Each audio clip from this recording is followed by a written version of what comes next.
পান করি না। মাটির নিচ থেকে পরিশুদ্ধ করে সে জল পান করি, সেই জন্য জল অকারণে অপচয় কেউ করবে না। হাত ধোয়ার জন্য ঠিক ততটাই জল অপব্যয় খাও, কিন্তু তারপর কল থেকে জল পড়েই যাচ্ছে, নল ব্যবহার হচ্ছে না, তবুও খোলা আছে। এগুলো দেখবে যাদের বাড়িতে সাবমার্সেল আছে, সেই জন্য চেষ্টা করবে প্যাকেটজাত দ্রব্য না খাওয়ার। আর কাজ আছে তোমাদের জল অপচয় না করা।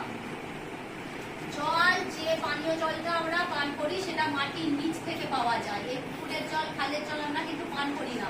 মাটির নিচ থেকে পরিশুদ্ধ করে সে জল পান করি, সেই জন্য জল অকারণে অপচয় কেউ করবে না।